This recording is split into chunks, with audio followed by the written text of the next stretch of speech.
Graças a Deus, aleluia. Louvado seja o Senhor. Aleluia. Queridos, amados irmãos, bom dia, paz do Senhor.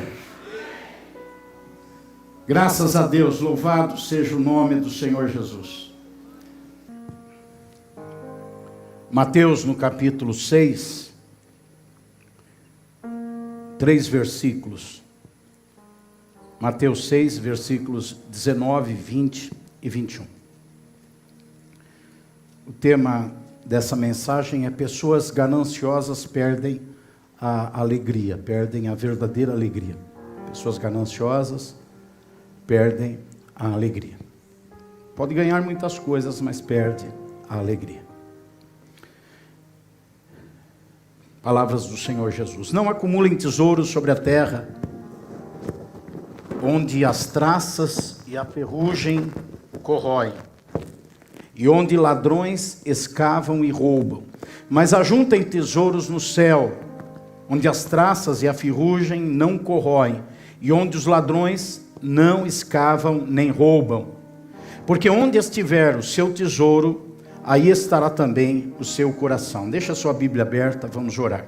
Pai, muito obrigado pelo tempo que nós temos e pela tua palavra. Que ela seja revelada aos nossos corações, traga impacto na nossa vida, promova as transformações necessárias, ou então o fortalecimento daquilo que é certo e que estamos vivendo. Que o Espírito do Senhor nos habilite e nos capacite, tanto a mim para pregar e aos irmãos para ouvir, para receber a palavra como ela é, e ela produza aquilo que traz agrado ao teu coração, em nome de Jesus. Amém, Senhor. Podem sentar, irmãos. Esse capítulo 6 de Mateus, que eu já usei recentemente para falar com vocês, principalmente aqui na oração que o Senhor ensinou os seus discípulos a fazerem. Esse capítulo 6, ele está todo centrado em duas coisas que é muito importante que a gente busque, que a gente procure e que tenha atitudes para consegui-las, porque muitas vezes nós pensamos que vamos ter as coisas porque pedimos para Deus, mas tem coisas que nós temos que fazer.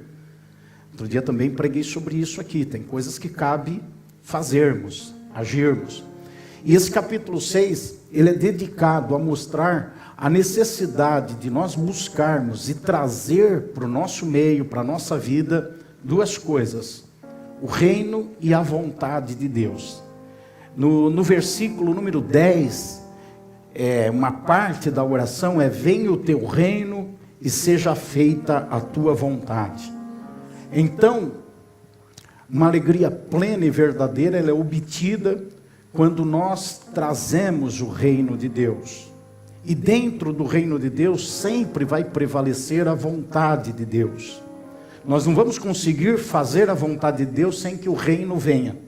Certas vezes os fariseus, em Lucas 5,13 está escrito isso, em Lucas 17, 20 e 21 está escrito isso.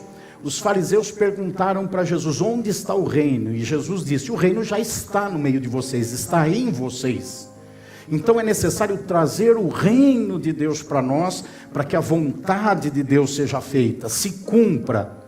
A vontade de Deus, Romanos 12, 1 e 2, é boa, perfeita e agradável.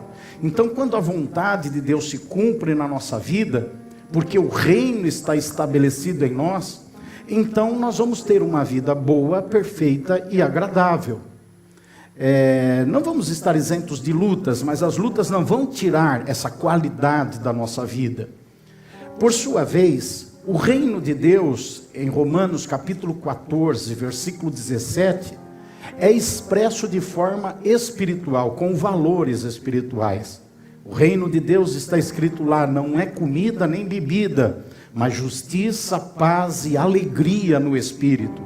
Então, o capítulo 6 é dedicado a mostrar que o que nós temos que trazer para dentro de nós é o reino de Deus, que tem características espirituais, que tem marcas espirituais, que não depende de valores materiais, que não depende da comida, que não depende da bebida e de tudo que comida e bebida representa para a nossa vida. É trazer o reino de Deus, e trazendo o reino de Deus, vai brotar, vai surgir em nós espiritualidade. Então a oração, ela visa nos dar uma essência espiritual, uma vida espiritual, através do reino de Deus plantado dentro de nós. E isso vai ficar evidenciado pela vontade de Deus sendo cumprida em nossa vida. As pessoas vão olhar para nós e dizer: essa pessoa está vivendo dentro da vontade de Deus, ela está fazendo a vontade de Deus. Ninguém vai olhar para nós, ninguém que tem uma consciência bíblica, vai olhar para nós e dizer: essa pessoa está vivendo na carne, está vivendo do jeito dela, está fazendo o que interessa para ela, o que é melhor para a vida dela. Ninguém vai dizer isso em sã consciência cristã e evangélica. Todos que olharem para nós vão dizer: essa pessoa está vivendo a vontade de Deus. A vontade de Deus às vezes vai contrariar interesses, tanto de quem a faz como de outras pessoas. Mas ainda assim dirão: está fazendo a vontade de Deus. Nós entendemos que aqui está a manifestação da verdadeira espiritualidade. E isso é construído através de 3 atitudes ensinadas por Jesus nesse capítulo 6. Atitudes que devem ser feitas em secreto. Diz aqui, a primeira atitude: dar esmolas, fazer o bem para as pessoas. No versículo número 4 está escrito: a sua esmola fique em secreto. A segunda coisa a ser feita é a oração. É a oração. No versículo número 6 está escrito: o Pai que vê em secreto a sua oração. Então você vai orar em secreto. A terceira coisa que deve ser feita em secreto está no versículo número 18, e é o jejum. Diz assim: a fim de não parecer aos outros que você está jejuando, e sim ao seu Pai em secreto. Então o texto está nos mostrando, Jesus está nos mostrando, que para construir a espiritualidade por meio da oração, nós vamos buscar valores que vão ser plantados dentro de nós. O reino de Deus então acontecerá, a vontade de Deus na nossa vida. E nessa construção nós precisamos fazer 3 coisas em secreto: fazer o bem, orar e jejuar. É lógico, deixa eu fazer um parênteses, que o jejum não é o jejum de uma conclamação pública, o jejum que uma igreja faz, que um grupo faz em conjunto por um objetivo específico, mas é o jejum consagratório de vida, é o jejum que cada crente precisa fazer para ter uma abstinência da carne, para escravizar a sua natureza carnal e os seus apetites e sujeitá-los a Deus. E isso é em secreto. O Senhor diz sobre as esmolas, para não deixar que uma mão veja o que a outra está fazendo. De tão secreto que deve ser, até uma mão fica ali escondida, e essa faz sem que essa perceba. É uma forma simbólica, é uma representação para dizer: não faça em público, não faça para ser visto. Na verdade, há 3 coisas aqui também que vamos ter como recompensa, que são essas 3 coisas: a oração, fazer o bem e o jejum. A Bíblia diz que nós temos que escolher que tipo de recompensa nós queremos ter. Nós queremos ter uma recompensa espiritual dada por Deus, ou nós queremos ter uma recompensa humana por reconhecimento de pessoas, seja da nossa bondade, seja da nossa espiritualidade, seja da nossa consagração. Nós temos que definir isso. No versículo número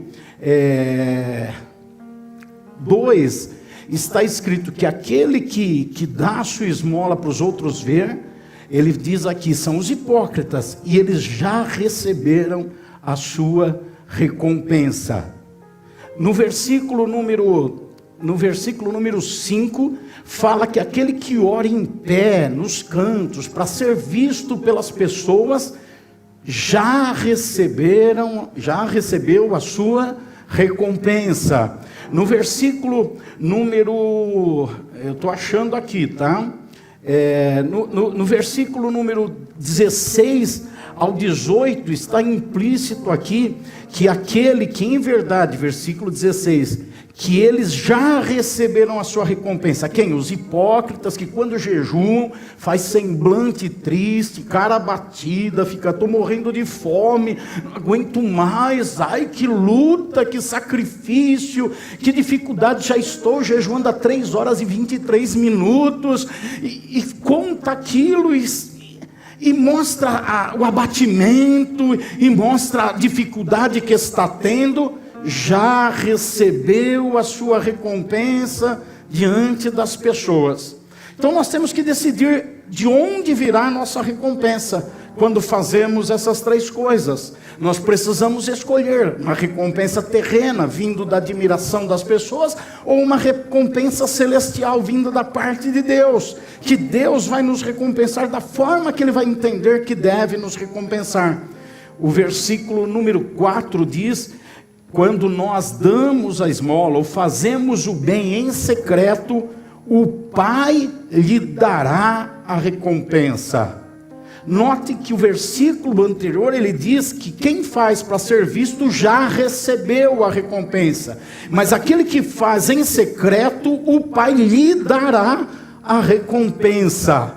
No versículo, depois falando sobre oração, no versículo número 6, diz que o pai que vem em secreto, aquele que está orando, trancado no seu quarto, sem ser visto por ninguém, que ninguém sabe, diz no versículo 4, no versículo, eu estou perdido aqui com os versículos, versículo 6, o pai que vem em secreto lhe dará a recompensa. No versículo 2 diz que quem faz para ser visto pelas pessoas já recebeu a recompensa. Depois, falando do jejum, o versículo número 18 diz que o pai que vem em secreto lhe dará a recompensa. No versículo número 16 diz que aquele que faz para ser visto, que lamenta, que mostra o abatimento porque está jejuando, esse já recebeu a recompensa. Então, irmãos, para que se cumpra isso, o reino de Deus plantado em nós, a vontade de Deus em nossa vida, 3 coisas devem ser feitas: o bem, a oração e o jejum. E nós temos que definir que tipo de recompensa nós queremos, vinda das pessoas ou vindo de Deus. Tudo que nós fizermos de bem, toda a oração e todo o jejum que dá demonstração de que está jejuando, a pessoa decidiu receber uma recompensa das pessoas, que vão considerá-la uma boa pessoa espiritual, consagrada. E aquele que faz sem essa pretensão, esse vai receber uma recompensa que vem de Deus. Eu aconselho a gente buscar a recompensa de Deus. Vocês estão comigo nisso e concordam? É muito melhor a recompensa que vem de Deus para a nossa vida. Agora também, esse texto indica que existem 3 coisas ligadas a isso que prejudicam o trazer o reino e o conhecer e viver a vontade de Deus. A primeira delas é a hipocrisia. No versículo 16 a 18, que fala sobre jejum, indica que a hipocrisia é um ato de justificação pelos comportamentos devocionais.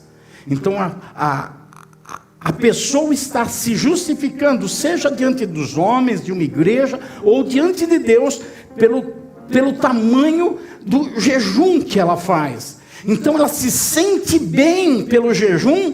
Por quê? Porque ela diz: eu estou com crédito, eu agora tenho na minha conta um crédito diante de Deus, eu posso pedir, eu posso cobrar, eu posso exigir, eu tenho direitos agora, porque eu ajuntei um crédito diante de Deus. E essa pessoa se torna uma pessoa hipócrita, que ela está se justificando por seus atos devocionais.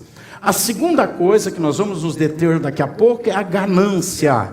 A ganância está dos versículos 19 a 21 que nós lemos, que é o apego evidenciado pelo desejo de ajuntar bens.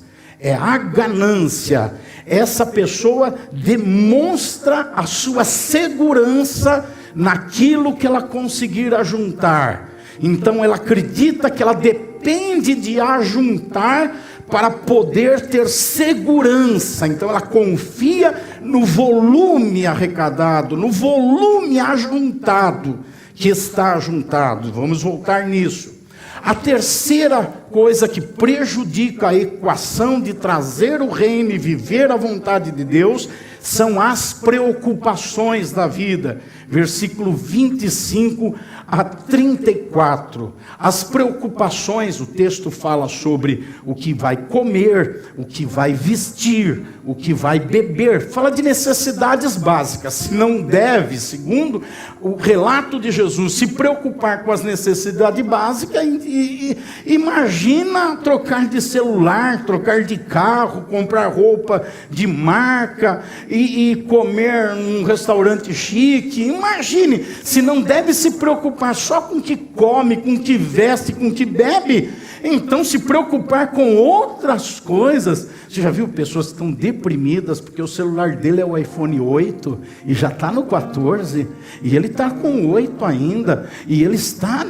porque ele está apoiado nisso, na necessidade e preocupado em ter coisas na vida. Então essas coisas, hipocrisia, ganância e preocupações, impedem a vinda do reino e a vontade de Deus estabelecida. Por quê? Porque escravizam a mente e o coração.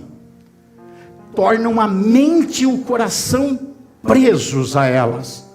A mente fica ocupada com elas. A oração é, antes de tudo, uma atitude mental e emocional. O centro do texto é a oração que Jesus ensina aos discípulos. Que os discípulos perguntam, como é que nós devemos orar? Eles falam, está registrado em Lucas, aqui não. Eles falam, os discípulos de João aprenderam com João como orar. Nós queremos também aprender, nos ensina a orar. E Jesus então constrói toda essa situação que nós estamos vendo para mostrar isso. Agora, a oração é um estado mental e emocional antes de ser algo feito com palavras. É uma mente focada naquilo, é um coração focado naquilo que vai expressar diante de Deus, seja palavra, seja alta, seja baixa, seja gemido, seja línguas estranhas. É a mente e o coração focados nisso.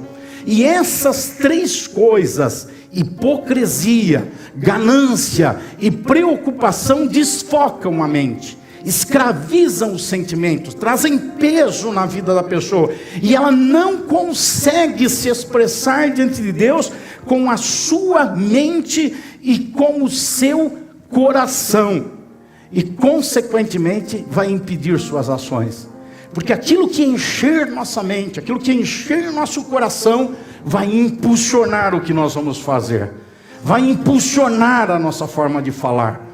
A boca vai falar do que o coração está cheio.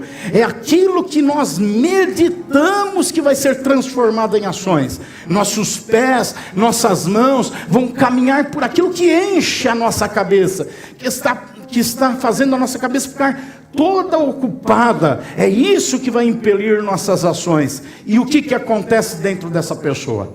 O que acontece dentro dessa pessoa que a mente está escravizada, que o coração está cativo? Trevas. Diga comigo, trevas. Trevas acontecem dentro dessa pessoa. Por isso que no versículo 22 e no versículo 23, o Senhor diz, os olhos são a lâmpada do corpo. Se os seus olhos forem bons, todo o seu corpo será cheio de luz. Se porém os seus olhos forem maus, todo o seu corpo estará em trevas. Portanto, se a luz que existe em você deixou de ser luz e virou trevas, que grandes, que terríveis que serão essas trevas. O pecado na vida do crente é muito maior do que o pecado na vida do ímpio. O pecado na vida daquele que conhece a Deus, ele tem proporções gigantescas em relação do mesmo pecado na vida do ímpio, do inveterado no pecado. Por quê? Porque ele transformou a luz dele em trevas. Diz: se os olhos forem bons, teu corpo será iluminado. Agora, aqueles olhos colocados na hipocrisia, aqueles olhos colocados na ganância, aqueles olhos colocados nas preocupações, vai encher o interior da pessoa de trevas, porque a mente ficou escravizada, porque o coração ficou escravizado. Então aquela pessoa vai ter trevas dentro dela, a vida dela vai ser obscurecida por essas trevas. E o que acontece com esses escravos? Eles se tornam escravos da religião, a hipocrisia. Aqui, a pessoa escolheu, ela escolheu fazer o bem, para que os outros vissem. Ela escolheu orar para que os outros vissem. Ela escolheu jejuar para que os outros vissem. Então essa pessoa trouxe a hipocrisia no interior dela, para dentro dela, ocupando a vida dela. Essa pessoa escolheu a ganância. Ela decidiu ajuntar tesouros na terra. Vai viver em função disso, de ajuntar bens, de ter mais bens. Vai fazer qualquer coisa para isso. Vai passar por cima de qualquer valor. Vai passar por cima de qualquer princípio. Vai desprezar até pessoas. Vai desprezar a espiritualidade, a vida com Deus. Mas ela decidiu ajuntar tesouros na terra. Então ela trouxe as trevas para dentro dela por causa da ganância. Ela decidiu se preocupar. Sabia que se preocupar é uma decisão? Confiar é uma decisão e se preocupar é uma decisão. Se nós decidimos confiar e seguimos o caminho da confiança, não vamos nos preocupar. Se nós não tivermos essa escolha, nós vamos nos preocupar. Todos trazem sobre si situações que podem gerar preocupações. Todo mundo. Mas tem os que vivem carregando as preocupações e os que estão descansados quanto às preocupações. É decisão que as pessoas tomam. E quando a pessoa se torna escravo, na verdade todos nós somos escravos. Fala para o seu irmão, você é escravo. Paulo, ele escreve aos Romanos e diz: ou nós somos escravos do pecado, ou escravos de Cristo. Nós somos servos do pecado para atender às paixões pecaminosas, ou somos servos de Cristo para atender à vontade de Deus e fazer o que Deus quer. Todos nós e todas as pessoas são escravos. A diferença é que tem escravo entregue. Tem servo de Deus que está entregue, de corpo e alma. A minha vida é para servir o Senhor, estou nem aí com o resto. Eu vivo para o Senhor, eu me entreguei completamente. Tem escravo do pecado que é do mesmo jeito. Eu estou nem aí com o andar da carruagem. O meu negócio é viver a vida, é curtir. Estou nem aí com Bíblia, com religião, com fé, com pastor, com igreja, com Deus. Não quero saber, eu quero fazer isso, eu faço. Eu quero ir lá, eu vou. Eu sou alguém que está entregue ao pecado. Tem o escravo relutante, tem aquele que está lá no pecado, vivendo no pecado, mas toda hora eu tenho que deixar, mas não deixa. Eu preciso parar com isso e não para. Eu preciso mudar de vida e não muda. Eu tenho que deixar de fazer, ou eu tenho que fazer, mas não faz e não deixa de fazer. É o escravo relutante no pecado. E tem também o servo de Deus relutante. É aquele que está lá, não, eu vou servir a Deus, eu vou, mas eu não estou sem vontade nenhuma, não, mas eu preciso, eu vou orar assim, mas eu estou sem tempo de orar agora. É aquele que está servindo a Deus com relutância. Eu vou servir, eu vou dedicar, mas eu não tenho tempo, então ele fica ali relutando. Na verdade, todo mundo é servo, a gente tem que entender de quem nós somos servos e como nós somos servos. O servo convicto, dedicado, o servo relutante, aquele que tem dificuldade. É por isso que no versículo 24, Jesus diz assim: ninguém pode servir a dois senhores, pois odiará um e amará o outro, ou se dedicará a um e desprezará o outro. Vocês não podem servir a Deus e ao dinheiro. Dentro dessa construção, Jesus fala que nós identificamos de quem nós somos servos através de três coisas: do tempo, do coração e do esforço. É o tempo, o coração e o esforço que indica de quem nós somos servos. Ele diz: ninguém pode servir a dois senhores. O escravo entrega o seu tempo. Pense num regime escravagista, ou no nosso regime escravagista, entre aspas, de profissionalismo. Nós vendemos o nosso tempo para uma empresa. Vocês concordam comigo? De tal hora a tal hora, nós vendemos o nosso tempo para uma empresa. A empresa manda ir para lá ou manda vir para cá. Manda fazer isso ou fazer aquilo. E aquele tempo não é nosso. Nós entregamos o nosso tempo. Naquela escravidão anterior, o regime escravagista, a pessoa não tinha nenhum tempo. O tempo todo era do seu senhor. De madrugada, de manhã, à noite, à tarde, em qualquer momento. Então, é definido de quem nós somos servos pelo tempo que nós dispomos, como que nós entregamos o nosso tempo. Segunda coisa, o Senhor diz: odiará um e amará outro. Sentimento, o coração. É a forma como nós nos relacionamos afetivamente, com os bens ou com o Senhor. E o terceiro é o esforço. Se dedicará a um e desprezará o outro. Então é o esforço, é a dedicação, é o empenho, é a ocupação com aquilo. É o esforço que está identificando a quem nós estamos servindo. Agora, nesses últimos minutos da mensagem, eu quero concentrar nos versículos que nós lemos no início, feita toda essa introdução, toda essa construção. Vamos rever a construção? Vamos rever. O Senhor está falando que nós devemos trazer o reino e a vontade dele para a terra. O reino é estabelecido dentro de nós. E quando o reino é estabelecido dentro de nós, nós passamos a fazer a vontade de Deus e a viver a vontade de Deus. Isso chama-se espiritualidade que foi construída na nossa vida. Temos três coisas para fazer em secreto: o bem, a oração e o jejum. Elas darão recompensa e nós temos que decidir se queremos uma recompensa das pessoas ou queremos uma recompensa de Deus. Se fizermos em secreto, teremos de Deus. Se fizermos para ser visto essas três coisas, teremos recompensa das pessoas. Três inimigos se levantam nessa construção: a hipocrisia, a ganância e as preocupações. E nós temos que orar para construir a espiritualidade. Mas esses inimigos roubam a nossa mente, roubam o nosso coração. E nós não conseguimos ter cabeça e coração para orar. Então deixamos de orar por causa desses inimigos que se levantam para ocupar nossa mente, para ocupar nosso coração. Se esses inimigos entram em nós, eles trazem o que dentro da gente? Trevas. Trevas, porque eles escravizaram a mente e o coração.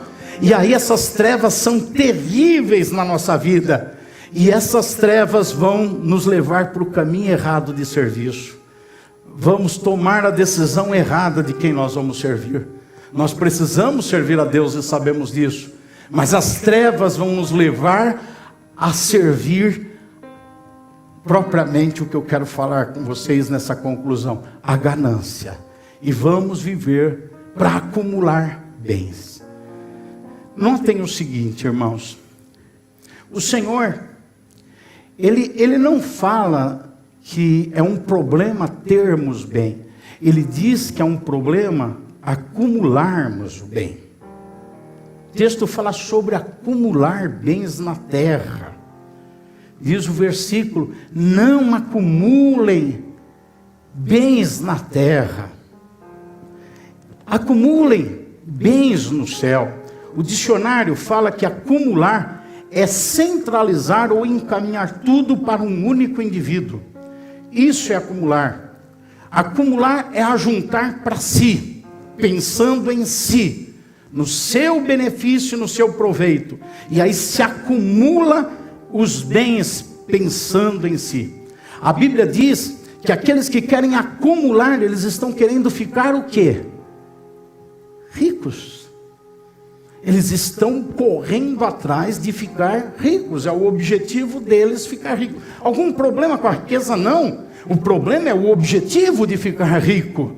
A riqueza Deus dá. Deus deu riqueza a homens e dá riqueza hoje a pessoas também.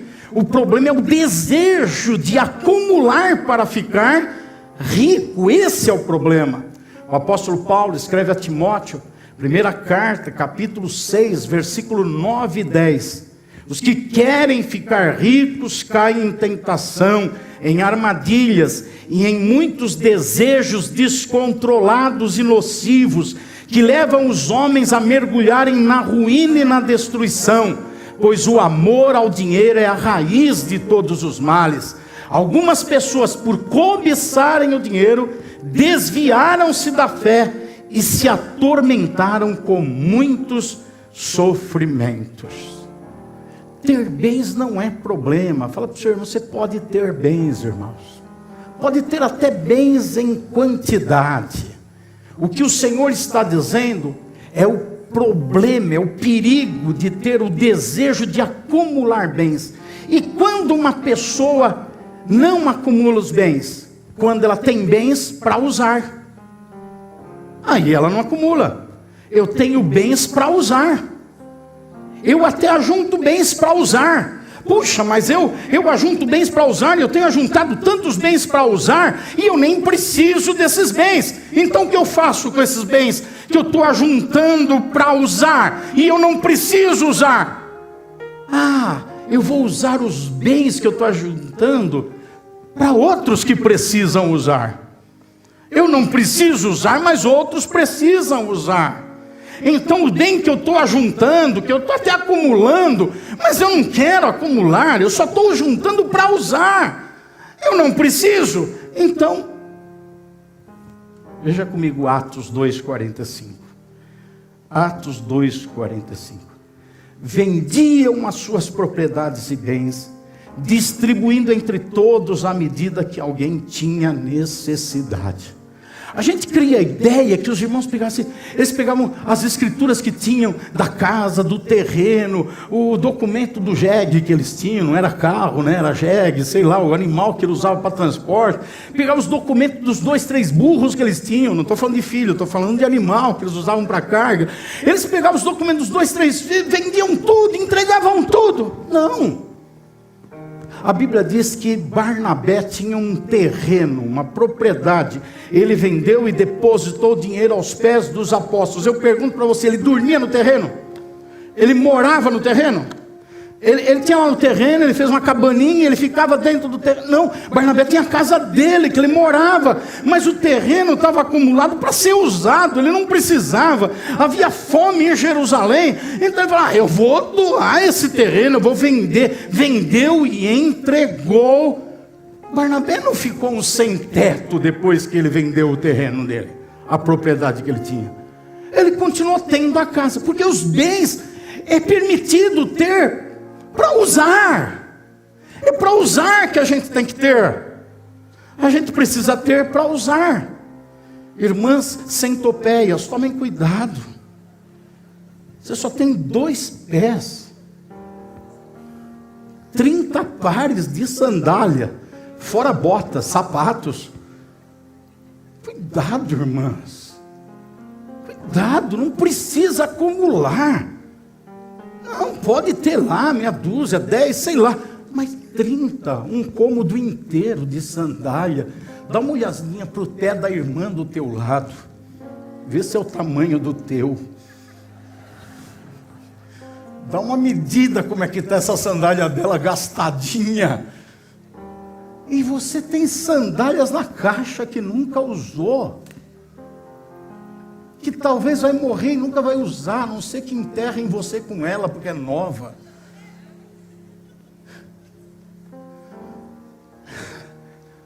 É esse tipo de situação que o Senhor Jesus está tratando. Aquele que quer acumular bens, ele ajunta bens com um pensamento de segurança e estabilidade, e eu preciso ter para ficar aqui guardado, e quando a pessoa morre, ela tem tanta coisa guardada, e tanta coisa que ela não usou, porque ela só pensou em acumular, e ela não pensou em ter para usar. Quando a gente tem para usar, a gente sempre vai estar suprindo a nossa necessidade e vai estar também sendo generoso. E aquele que é generoso, dá aos pobres, Deus vem e supre a necessidade dele. Ele sempre vai ter mais para poder continuar sendo generoso. Deus vai sempre dar mais para ele, porque Deus sabe, não é um acumulador. Não é alguém que apenas quer juntar, mas é alguém que junta sim, mas para usar. E se não usa com ele, usa com outros. Está sempre usando com outros. Não é acumulador. Hoje vai ser o dia de doação de sandália no culto da noite. Eu acredito nisso. Eu acredito nisso. Quem usa aqui e ajunta no céu tem uma alegria completa. Quem usa aqui e ajunta no céu tem uma alegria completa. Não tem uma alegria completa aquele que ajunta aqui, que acumula aqui. Porque eu já mostrei para vocês, e vocês sabem disso, independente de ter falado, a pessoa que ajunta, ela está sempre preocupada, porque pode ser roubada, porque pode se desgastar, é o que Jesus fala. Aquele que ajunta tesouro na terra, ele está correndo um risco muito grande de ser roubado. E aquilo que ele está juntando vai se perder em valor com o passar do tempo. Vai se desgastar, ele vai acabar perdendo aquilo que ele já juntou e acumulou. E essa pessoa está sempre preocupada com o que ela está juntando. Ocupada na mente, preocupada com aquilo. Sob tensão. Automaticamente a alegria dela vai sendo embora, porque a mente dela ficou escravizada. O coração dela está escravizado. E as preocupações envolvem ela de tal forma que ela perde a paz, perde a alegria. O reino de Deus é justiça, paz e alegria. Ela perde porque ela entra em tensão por causa daquilo que ela está acumulando. Evangelho de João, capítulo 15, versículo 11. O Senhor fala sobre essa alegria completa. Eu também preguei para vocês outro dia isso. O Senhor, Ele fala as coisas e afirma para que a minha alegria esteja em vocês e a alegria de vocês seja completa.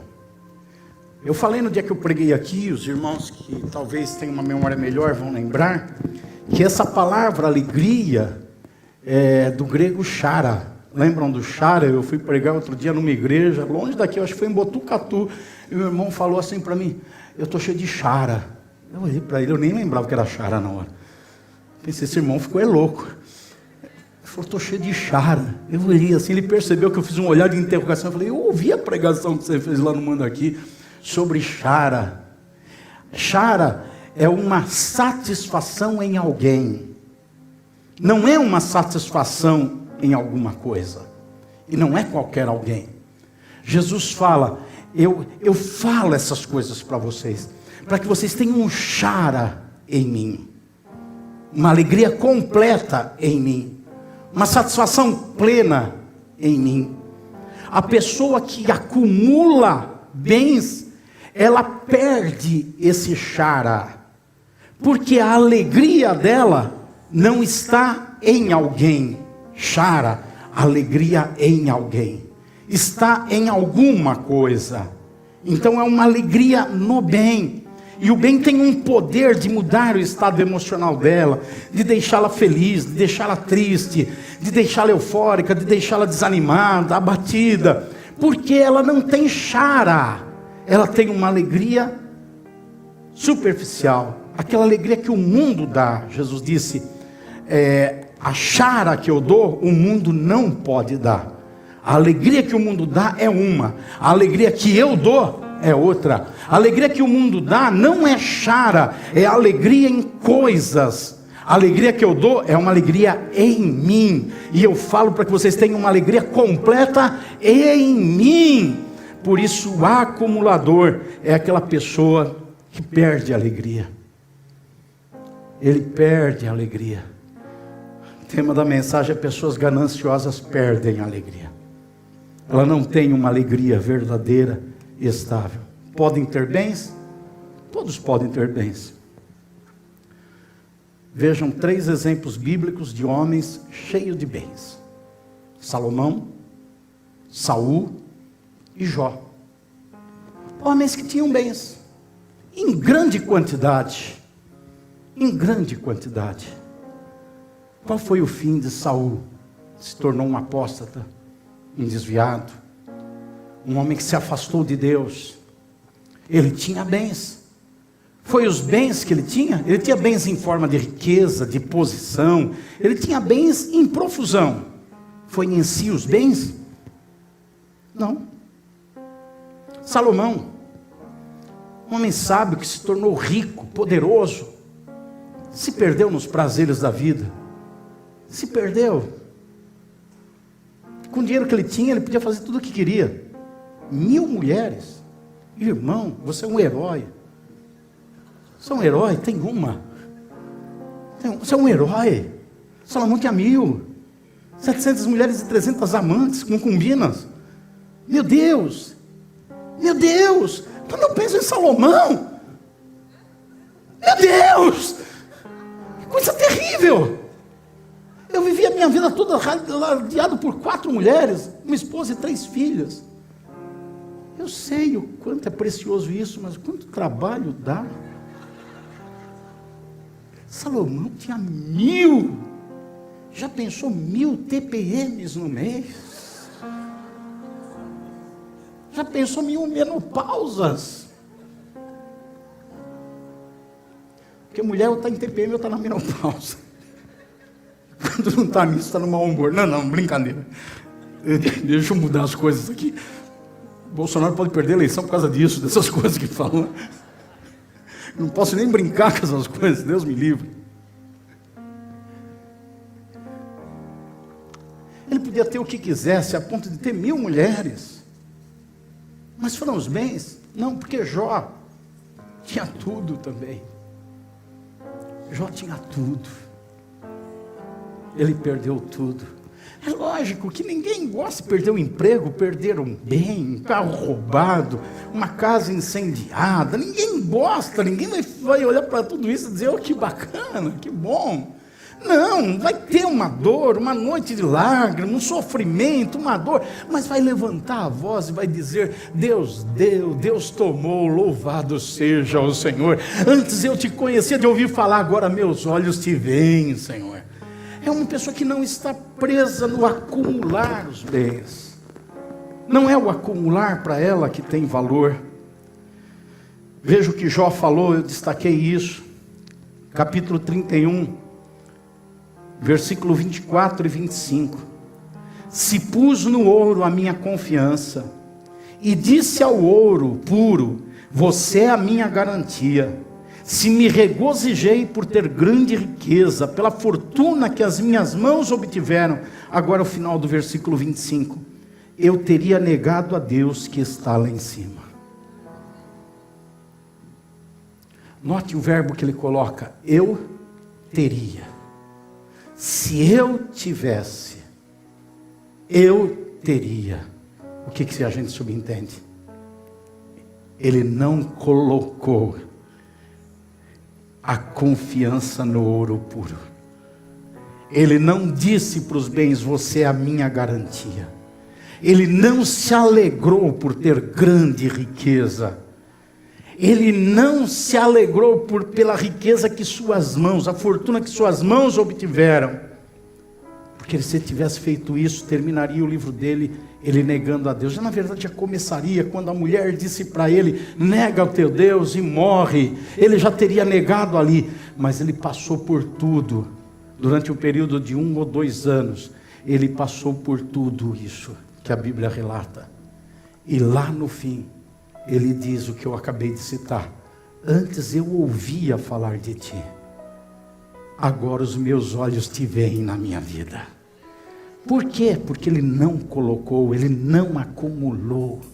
Ele tinha muito, mas não era muito acumulado, porque não era muito para dar segurança para ele, para ter garantia, para se alegrar, para ter uma tentativa de chara. Não, era para repartir.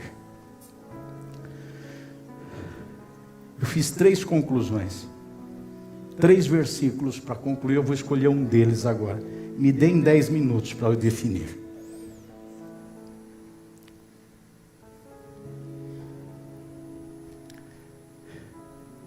Provérbios 10, 22.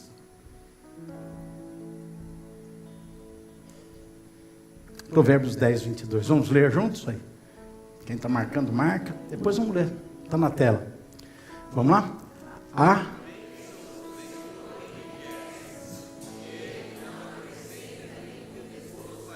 Vocês podem ler de novo?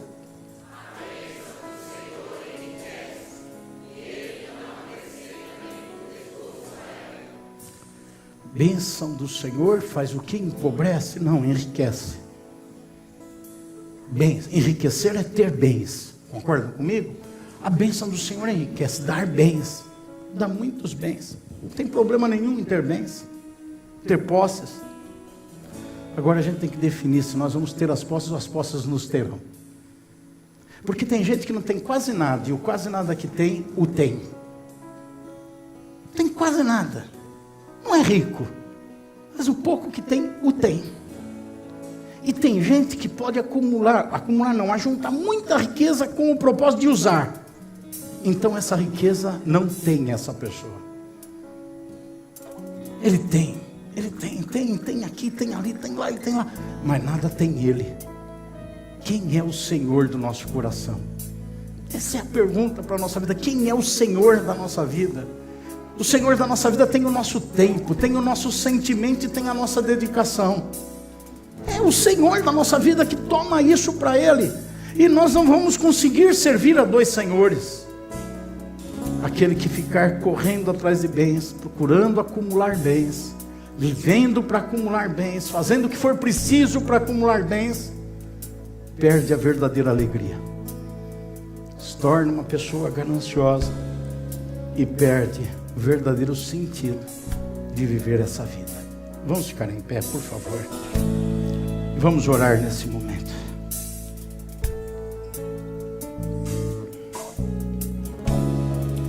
Querido Deus e Pai, nós buscamos a Tua face, a Tua presença.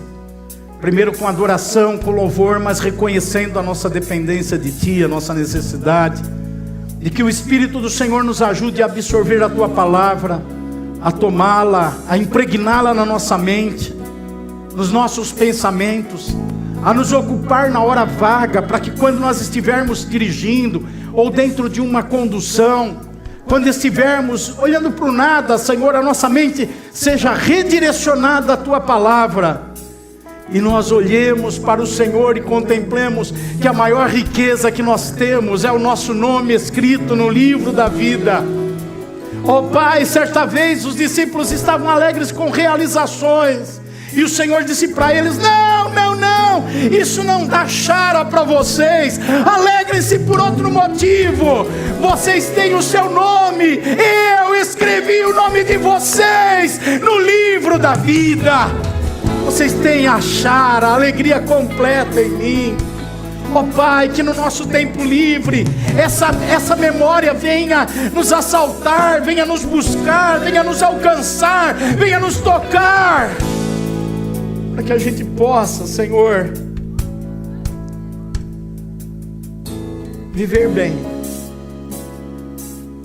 tendo muitos bens ou tendo poucos bens, mas que a gente possa viver bem, Senhor. Há espinhos financeiros na nossa vida, mas é a Tua graça que nos basta. Que essa verdade esteja presente em nossos corações e mentes.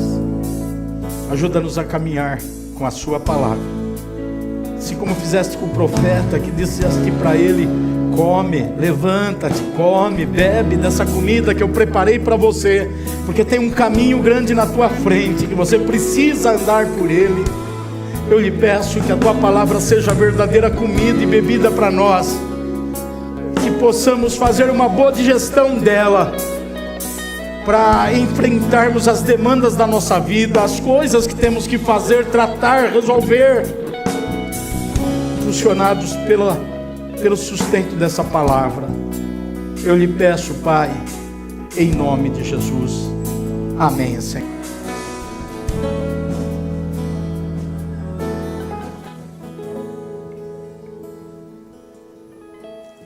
Sentar e representam para você? Relacionamento.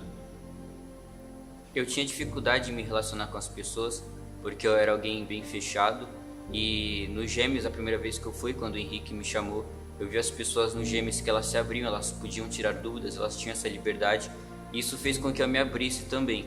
Isso fez com que eu crescesse espiritualmente, com que eu amadurecesse, com que eu tivesse um relacionamento melhor com Deus e, consequentemente, um relacionamento melhor com as pessoas. E tudo isso, juntamente com a Apacentai, me ajudou muito a crescer espiritualmente, porque com os devocionais diários eu passei a ter mais compromisso com Deus, e isso fez com que eu amadurecesse, e isso tudo transformou a minha vida. O lançamento da Agenda Apacentai 2023 irá acontecer dia 3 de dezembro e você não pode ficar fora disso. Adquira o seu voucher até dia 15 de novembro por apenas R$ 60.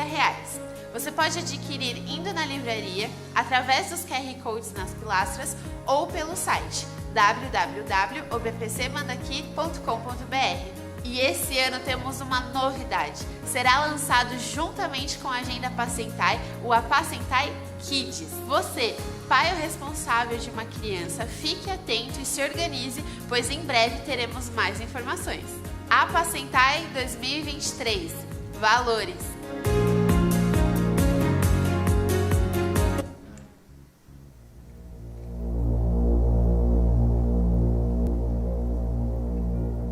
Olha para a Europa, velho continente, berço do protestantismo, onde aconteceu a reforma, onde aconteceram grandes reavivamentos espirituais. A Europa hoje é conhecido como um continente pós-cristão.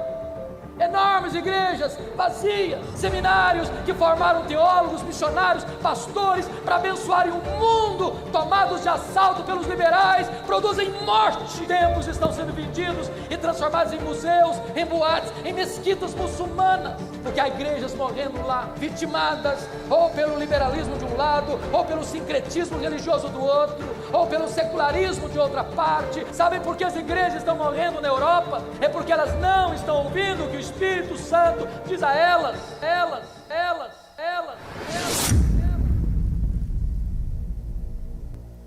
لهدف الوحيد. But there is no other path to victory except through sacrifice and jihad for the sake of Allah.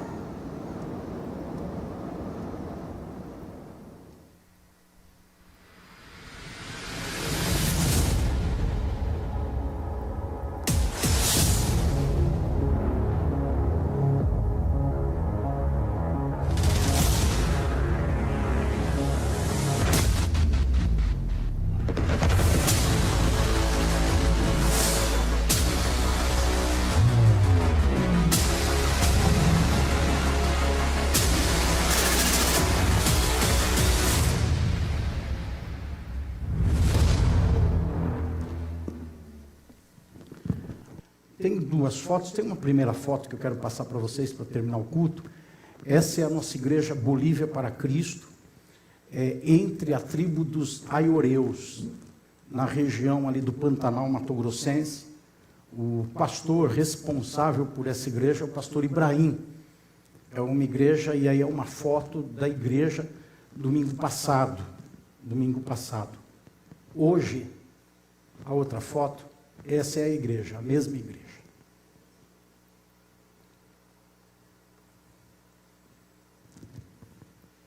Essa foto já é de hoje, dessa semana, na verdade. Mesma igreja.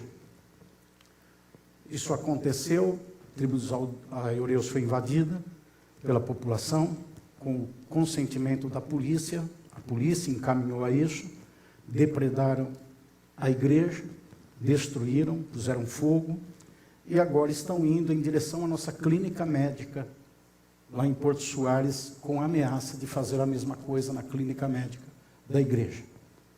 O governo socialista de Evo Morales está por trás disso. A ex-presidente da Bolívia, uma evangélica, está presa há 1 ano e 2 meses, acusada de atentado à democracia.